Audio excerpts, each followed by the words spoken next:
All right, welcome back to the channel. We're going to be doing a series of interviews with the fighters, the lads from the gym that have got fights coming up. And then the first one on is Didz. So, right, Didz, how you doing? Not bad, thanks. Thanks for having me on. It's okay. So you're fighting on the 2nd of August uh, on the UBC Burns Brothers show. You were supposed to be fighting Mo.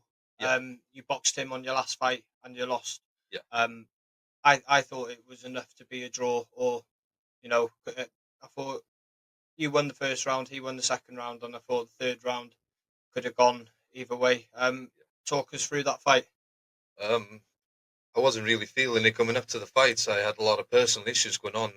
Did train, but didn't train as much as should have been. Just really just turned up and fought that day. Like it wasn't my best performance at all. But looking back, I did pretty, considering everything that was going on, I did pretty decent. Um, I knew I had them in the rematch. I knew I could have had them kind of thing because I've been training hard. I was more focused for the rematch, and I was locked in that time. But yeah, I was dealing with a lot of personal demons leading up to that fight. Yeah, I know you. You also had a lot of trouble with your weight cut.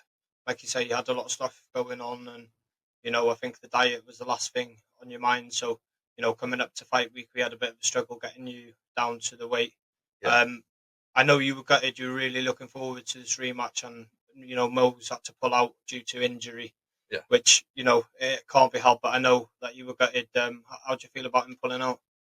It is what it is. It's part of the fight game. You know what I mean? Like I've had to pull out of fights in the past as well. Like it's just a part of the game, really. We'll go back to that chapter some other time. I still feel like I've got unfinished business with him. I'd like to run it back with him sometime. All I can say to him is like, well, get well soon, mate, and hope you run it back when you're better.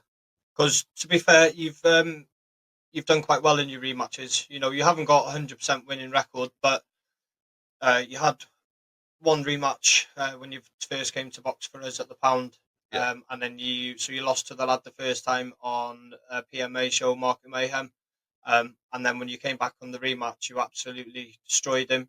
And then I think 2 weeks later, you had another rematch against Matty, which I thought was a really bad decision. I thought you won that fight yeah, um, against somebody that is maybe two weight classes heavier than you.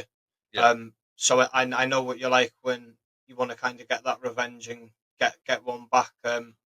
But like you say, it is where it is. You can only fight who's in front of you. yeah, So on the 2nd of August, you'll be fighting for this belt, the UBC novice title. This is your first title fight. yeah. It's going to be your first time going 4 rounds, and I know that it's only one round more, but from personal experience, I know that one round it makes a hell of a difference. When you're doing four or fives, the championship rounds, and are you looking forward to that? Are you nervous about that? How do you feel about fighting for your first title, and how do you feel about like having the extra fight time? I feel like I'm ready. I feel like I'm locked in. I'm stronger than I've ever been, faster than I've ever been. My ring IQ is better than it's ever been. Technique, everything's on point. I feel like I'm in my prime for this fight. And even though it's 4 rounds, I feel like my cardio will keep up.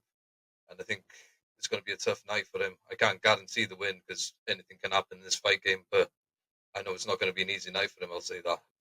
Okay, so I think what you were lacking in your last fight was struggling how to keep somebody in the corner and knowing what to do in the corner. And I know you've been doing some work with myself and with Baz Tompkinson. Big shout out to Baz because he's been putting a lot of work into you as well. And Yeah, between us both, I feel like your boxing is coming on. There's people that normally get the better of you in sparring, and what I've been seeing over the last few weeks in the classes and that is you're kind of getting better of them. yeah, Even if you've had like a down day, you're still turning up to the gym. You're still putting in 100%, and I feel like you've only been fighting at about 30%. You haven't really been putting your all into it. But I feel like this time you have genuinely.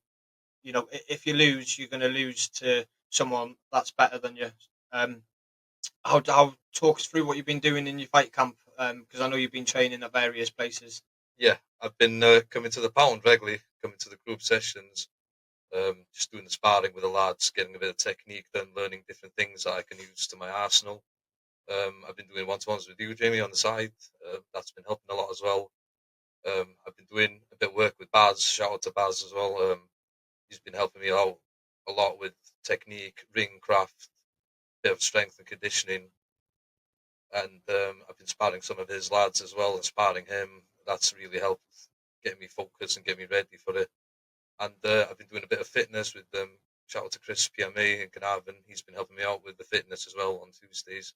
He's been doing a lot of cardio with me because that's how I feel. I've been lacking most of anything, my gas tank, but I feel now like my cardio is the best it's ever been. I feel like I can go 4 rounds and 4 rounds again afterwards. My recovery time is a lot better. I just feel sharper all around, and like I couldn't have done it without any of your views. So I really appreciate the help, and it's all going to pay off, and it's all going to show next weekend.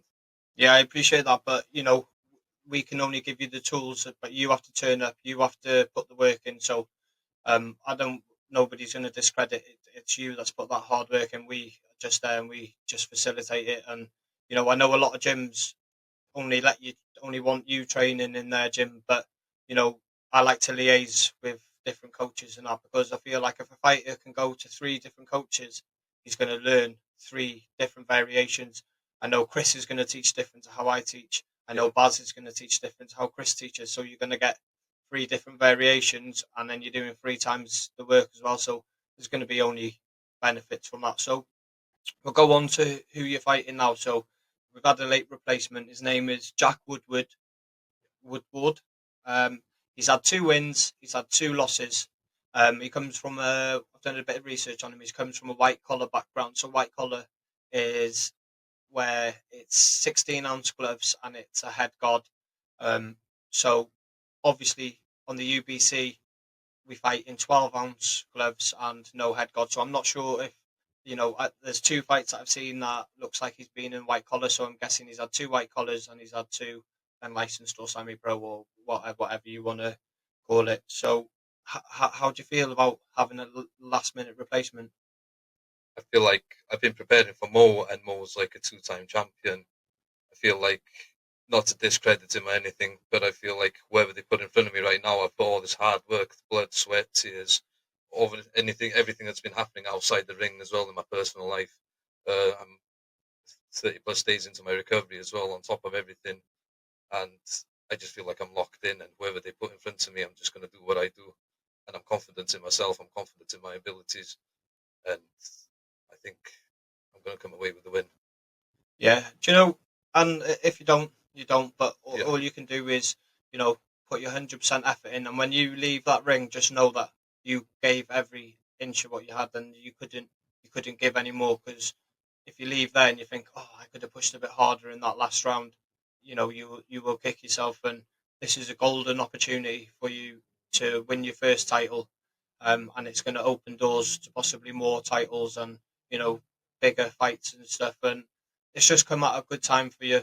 yeah, I like I was saying, you haven't got a winning record, and I think sometimes people might look at that record and think, "Oh, I've got an easy-ish fight there," but yeah, they don't see kind of the run up to all the losses. You've been going through your own personal demons at the time, and you've always been caught slipping and stuff. And I think you fight, and you are a lot better of a boxer than what your record states. So I have been sent some footage of Jack that you're going to be fighting. yeah. I've sent the footage over to you. What do you think of? What do you think of his style? What do you think? Has he got power? What did you see when I sent you that footage? I think after talking to a few people, I think I watched it once or twice, and I was like, I'll find out how he is on the nights, and I've got too much belief in myself to really be bothering to think about what he's doing or what he's going to do. I think I'm just going to go there, see how he fights, and just figure him out on the day. But I'm very confident going into it. I've never been so confident going into a fight before. So Well, I'm hoping next time that we see you on here, you'll be a champion. yeah, And I remember you always saying that you're doing a lot of work for charity and you raise a lot of money for charity at your fights, and you've always wanted to take a belt to school for the disadvantaged kids that you it means a lot to you. yeah, So hopefully, touch wood, that next time that you go there, you'll be able to take a belt with you. You've trained hard, so now it's time to fight easy. So we'll just go in quickly on where did the nickname come from? Dragonheart. Yes. I just feel like I've seen a couple of people with lion heart, and I think the lion's more associated with the English. And because of my Welsh heritage and I'm a proud Welsh patriot, I think Heart of the Dragon, and I've got a big heart outside the ring, so it just kind of fitting Heart of the Dragon. And plus, nobody else took on it, so I kind of jump on it before anyone else did. Okay. Also, I know you've done a lot of your fights. You have boxed for charity. Yeah, Um, I don't want to discredit like the what Mo's win, but I do feel like he got given the win because maybe he was boxing for charity. yeah, Otherwise, I thought it would have been a draw. Um, but to be fair, the UBC, the judges are normally on point. Um, they're always pretty much fair fights. You know, yeah. Sean, the promoter, he does all the matchmaking and stuff like that, and he's a really good matchmaker. Um, do you feel that he got given the win because he was fighting for charity? I think I think it should have been a draw, to be honest. Like you say, I think I got the bet in the first, he got the second, and the third could have gone either way. So it all depends how the judge is seeing it from their point of view as well. They could have been seeing something that nobody else could see, kind of thing. But I felt like it was a draw. And that being said, that was me in a bad time in my life as well when I was going through my demons. I think if it would have given me the rematch, the result would have been 100% different. But only time will tell. Yeah, see, I do like these sort of decisions because it makes for a good rematch, and especially now that he's pulled out, there's always that, oh, why is he pulled out and stuff like that, and Yeah, it builds up through a good possible. And then if you obviously win the belt, you'll be the champion then, yeah, so you don't have to chase that rematch anymore. He has to come to you.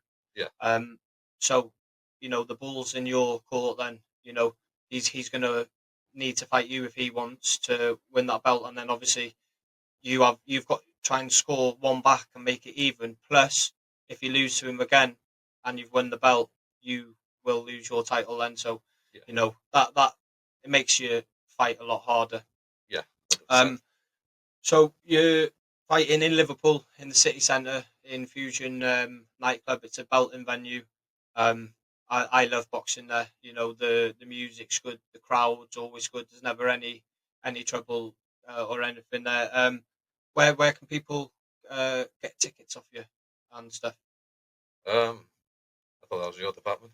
Yeah, so if anybody's after tickets for the fight, we've got tickets available at the pound.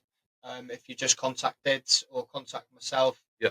we'll be able to sort that out for you. Um, is there anybody that you'd like to give a shout out to?